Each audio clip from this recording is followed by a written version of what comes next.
Episode की शुरुआत में आकाशी कासुमी की तरफ दौड़ते हुए जा रहा था और वो उसे चिल्ला चिल्ला के कह रहा था कि एग्जाम देकर स्टडी करने के लिए वो शहर चला जाएगा और वो फिर कासुमी से नहीं मिलेगा, इसलिए कासुमी को स्कूल से रिजाइन लेटर देने की जरूरत नहीं है। आफ्टर दैट की जब आकाशी गिर जाता है तो कासुमी को उसके ऊपर दया चली आती है और वो कार से नीचे उतर जाती है। लेकिन कार से नीचे उतरने के बाद ना तो कासुमी आकाशी के पास जाती है और ना ही वो सोटारो के साथ जाती है और आफ्टर डेथ वो हमेशा हमेशा के लिए गायब हो जाती है। और इन सभी बातों को आकाशी अपने डायरी में लिख रहा था। अब ऐसे करते हुए 3 साल बीत जाते हैं जहाँ पे यानो अपने फ्रेंड से मिलने आई थी और यहाँ पर वे सभी बातें कर रहे थे कि कासुमी 3 साल से गायब है और उसके बारे में कई सारी अफवाहें थी, जैसे कि वो पहले प्रेग्नेंट भी थी। लेकिन ये सभी बातें पूरी तरह से झूठ थी क्योंकि कासुमी तो यहाँ पर किंडरगार्टन को ज्वाइन कर चुकी थी और वो 3 साल से यहीं पे बच्चों को पढ़ाती है। लेकिन यहाँ पे ओटा नाम के एक टीचर थे जो कि कासुमी को बहुत लाइक किया करते थे, बट उन्होंने कभी भी कासुमी को इसके बारे में नहीं बताया था। कासुमी जब बच्चों के साथ खेल रही थी तो वहाँ पे एक जोहू नाम की लड़की अचानक से गिर जाती है। गिरने के कारण उसे चोट लग जाता है, इसलिए कासुमी उसे फर्स्ट एड देती है। बाद में जब कासुमी जोहू को घर पे ड्रॉप करने जाती है तो उसकी मॉम जोहू को अंदर ले जाती है, लेकिन वे कासुमी से कहते हैं कि उन्हें बहुत ज्यादा इम्पोर्टेंट काम है, इसलिए कासुमी को वापस चले जाना चाहिए क्योंकि वे उसे टाइम नहीं दे पाएंगे। इस पे कासुमी को कुछ समझ नहीं आता है, इसलिए वे इसके बारे में जाकर स्कूल के बाकी टीचर्स को बताती हैं। तब टीचर्स उनके बारे में बातें करने लगती है कि उन्होंने जो अफवाह सुनी है शायद वे सच होगी कि वे पैसों के लिए काम करती है। लेकिन कासुमी को ऐसे बातों पे विश्वास नहीं थे क्योंकि वे तो एक माँ थी। लेकिन यहाँ पे ये बात पूरी तरह से सच निकलती है। नेक्स्ट डे कासुमी मिस्टर ओटा के साथ किंडरगार्टन के लिए कुछ सामान खरीदने के लिए शहर जाती है, जहाँ पे वे लोग बहुत सारी शॉपिंग कर रहे थे।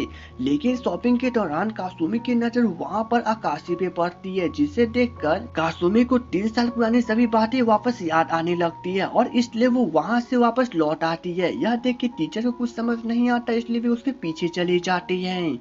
लेकिन शॉपिंग के दौरान आकाशी की मॉम के वर्कमेट कासुमी को वहाँ पे देख लेती है एंड आफ्टर दैट की वे उसी वक्त आकाशी की मॉम को जाके ये सभी बातें बता देती है।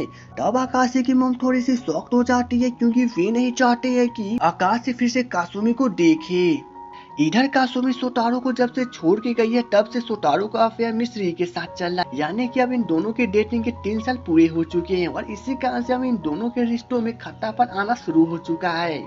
शाम को जब कासुमी के पुरानी रूममेट उससे मिलने आती है तो कासुमी उसे बताती है कि वो 3 साल से इसी किंडरगार्टन में पढ़ा रही है और इसके बारे में आकाशी को बिल्कुल भी नहीं पता है। लेकिन इसके बारे में सोटारो जानता है, इसलिए सोटारो कभी कभी अब फ्रेंड होने के नाते कासुमी से मिलने चला आता है और इससे कासुमी पूरी तरह से खुश है। नेक्स्ट डे आकाशी के फ्रेंड की एक रीयूनियन पार्टी थी जहाँ पे स्कूल के सभी स्टूडेंट्स आए थे।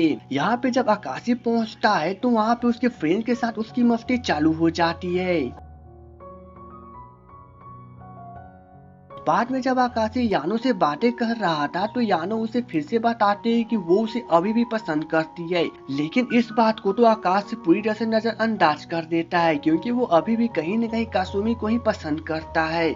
किंडरगार्टन में पढ़ाने के बाद जब कासुमी घर पे जा रही थी तो उससे मिलने के लिए सोटारो चला आता है। आफ्टर डेथ के सोटारो उसे कहता है कि वो उसे 1 महीने से नहीं मिला था, इसलिए वो फ्रेंड होने के नाते उससे अब मिलने चला आया। अब नेक्स्ट डे किंडरगार्टन के सभी स्टूडेंट पिकनिक मनाने के लिए काफी बड़े पार्क में जाती है जहाँ पे सभी मस्ती कर रहे थे। लेकिन जैसे ही कासुमी को पता चलता है कि जो टिफिन लेके नहीं आई है तो वो उसे अपना टिफिन दे देती है। शाम को पिकनिक खत्म हो जाने के बाद मिस्टर ओटा और कासुमी खुद जोहू को घर पे ड्रॉप करने जाते हैं, लेकिन घर पे जाते ही उन्हें पता चलता है कि अंदर जोहू की मॉम किसी से फाइट कर रही है।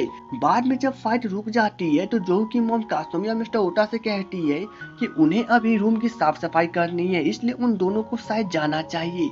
यानी कि इनका डायरेक्ट मीनिंग है कि वो दोनों अभी यहाँ से चले जाए और इसलिए वे दोनों वहाँ से चले जाते हैं। रात को जब कासुमी स्कूल में फाइल्स बना रही थी तो मिस्टर ओटा किसी प्रकार से आज कासुमी से कह ही देते हैं कि अब उनकी ट्रेनिंग खत्म होने वाली है और उन्हें एक परमानेंट जॉब मिल जाएगा और वे बहुत दिनों से कासुमी को लाइक कर रहे हैं, इसलिए वे चाहते हैं कि कासुमी उनके साथ डेटिंग करे। मिस्टर ओटा की तो डायरेक्ट प्रपोजल के कारण कासुमी थोड़ी देर के लिए सोचने पड़ जाती है और वे उनसे कहती है कि 3 साल पहले वो किसी को पसंद किया करती थी, लेकिन उसकी पर्सनल प्रॉब्लम के कारण उस लड़के से उसकी रिलेशनशिप टूट गई और इसलिए कासुमी उन दिनों से अलग है। लेकिन मिस्टर ओटा उससे कहते हैं कि हर इंसान की पर्सनल लाइफ होती है और इसलिए किसी भी इंसान को इससे कोई फर्क नहीं पड़ना चाहिए। और मिस्टर ओटा को भी कासुमी के पास्ट लाइफ से कोई भी मतलब नहीं है, वे तो सिर्फ कासुमी को पसंद करते हैं। और इतना कह के भी कासुमी को अचानक से गले लगा लेते हैं। लेकिन इधर सोतारो भी अपनी काम को कंप्लीट कर चुका था और वो अचानक से मिस री के पास जाकर उन्हें किस कर देता है। ऐसे भी इन दोनों की रिलेशनशिप तो अभी चल ही रही है। नेक्स्ट डे जोहू जब किंडरगार्टन आ रही थी तो वो कमजोरी के कारण वहीं पे गिर जाती है। अब कासुमी को जैसे ही पता चलता है कि जोहू की मॉम ने उसे कल से कुछ खाने के लिए नहीं दिया है तो वो उसे अपना लंच दे देती है। लेकिन यह टीचर्स के बीच में यह बात पूरी तरह से एक सीरियस मैटर बन जाती है, क्योंकि अगर जोहू की मॉम उसे कुछ खाना खाने के लिए नहीं देती है तो ये चाइल्ड राइट्स के खिलाफ है और इसलिए वे लोग चाइल्ड राइट्स वाले को कंप्लेंट करने का फैसला करते हैं।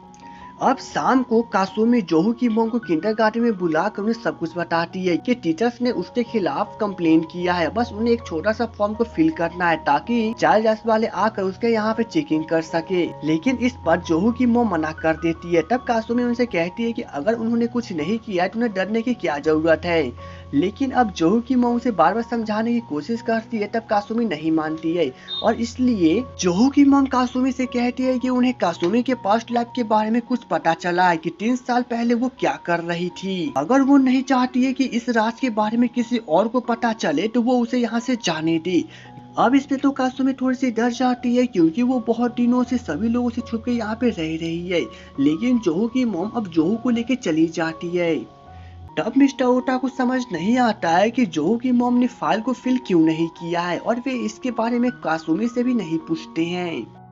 लेकिन इधर आकाशी की मॉम इंटरनेट पर कासुमी के पिकनिक वाली फोटो देख लेती है, जहाँ पे वो किंडरगार्टन के स्टूडेंट्स के साथ पिकनिक पे गई हुई थी। अब नेक्स्ट डे यानो के फ्रेंड्स को जैसे इन फोटोज के बारे में पता चलता है तो वे लोग आकाशी को बताने का फैसला करते हैं। लेकिन यहाँ पर यानो उनसे कहती है कि वो आकाशी को पसंद करती है और वो नहीं चाहती है कि कासुमी के कारण फिर से आकाशी की लाइफ बर्बाद हो जाए और शायद फ्रेंड्स होने के नाते उन्हें भी उसकी मदद करनी चाहिए। और आखिरकार यानो उन लोगों को इस बात को आकाशी को नहीं बताने के लिए मना लेती है।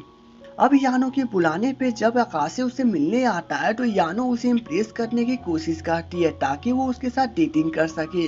लेकिन तभी यानो की फ्रेंड आकाशी को कॉल करके बताती है कि वो यानो पे बिल्कुल भी भरोसा ना करे, क्योंकि वो कासुमी के बारे में आकाशी से कुछ छुपा रही है कि कासुमी टोक्यो के बगल वाले किंडरगार्टन में पढ़ाती है। अब जैसे ही आकाशी इंटरनेट पे कासुमी की फोटोज को देखता है तो उसे 3 साल पुरानी सभी बातें याद चली आती है, जिसके बाद तो वो यानो को वहीं पे छोड़ के चला जाता है।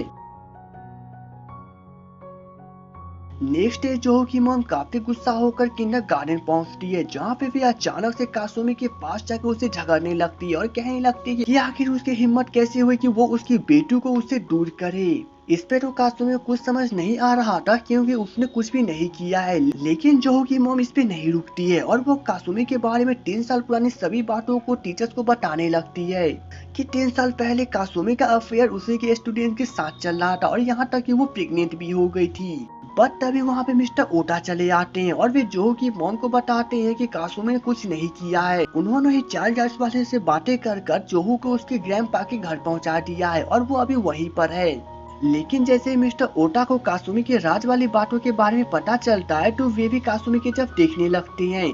लेकिन तभी वहाँ पे प्रिंसिपल आकर उन सभी टीचर्स को बताते हैं कि वे पिछले 4 साल से कासुमी को जानते हैं और वो कभी भी किसी हाई स्कूल में पढ़ाने नहीं गई है। अब प्रिंसिपल की बातों पे सभी टीचर्स को विश्वास हो जाता है और इसलिए वे लोग वहाँ से चले जाते हैं। सेम नाइट जब कासुमी किंडरगार्टन के सभी काम को कंप्लीट कर लेती है तभी वहाँ पे एक टीचर दौड़ते हुए आकर उसे बताते हैं कि जोहू अपने ग्रैंडपा के घर से लापता हो गई है। अब यह जानने के बाद वो कासुमी और मिस्टर ओटा अलग अलग जाकर जोहू को ढूंढने लगते हैं एंड एट लास्ट की आखिरकार कासुमी जोहू को ढूंढ ही लेती है और इसलिए वो जाकर जोहू को गले लगा लेती है, क्योंकि वो उसकी फिक्र कर रही थी। लेकिन तभी कासुमी की नजर आकाशी पे पड़ती है जो कि वहाँ पे उससे मिलने के लिए आया था। अब उसे देखने के बाद तो कासुमी पूरी तरह से घबरा जाती है, बट उसी वक्त वहाँ पर मिस्टर ओटा आकर जोहू को वहाँ से ले जाती है।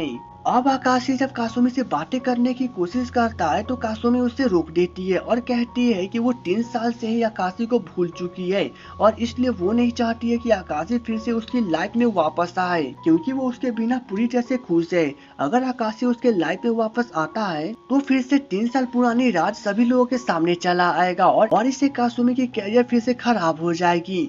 और इतना कह के कासुमी आकाशी को वापस लौट जाने के लिए कहती है, क्योंकि उसके घर पे जाने के लिए लास्ट ट्रेन अभी ही जाने वाली है। लेकिन जब कासुमी खुद उसे जाने के लिए कहती है तो आकाशी वहाँ से बिना कुछ बोले चला जाता है। लेकिन सच कहा जाए तो कासुमी आकाशी से ये सभी बातें नहीं कहना चाहती थी। नेक्स्ट डे कासुमी खुद मिस्टर ओटा को मिलने के लिए बुलाती है और वो उनसे कहती है कि उसने अब डेटिंग के बारे में फैसला कर लिया है कि वो मिस्टर ओटा को अब डेटिंग करेगी। अब यह सुनने के बाद तो मिस्टर ओटा बहुत खुश हो जाते हैं। उन्हें कुछ समझ ही नहीं आता है कि वो आखिर कासुमी से क्या बातें करे। अब मिस्टर ओटा और कासुमी जब किंडरगार्टन पढ़ाने जाने लगते हैं तभी वहां पर आकाशी की मॉम कासुमी से मिलने चली आती है। अब उन्हें देखने के बाद तो कासुमी फिर से पूरी तरह से डर जाती है और इसी के साथ इस एपिसोड की एंडिंग हो जाती है। तो अब नेक्स्ट एपिसोड में क्या होने वाला है, क्या कासुमी की लाइफ फिर से आगे बढ़ेगी या फिर से कासुमी की लाइफ पूरी तरह से अटक जाएगी, तो बने रहिए हमारे वीडियोस के साथ। तो चलिए दोस्तों, मिलेंगे अब नेक्स्ट वीडियो में, तब तक के लिए good bye and take care.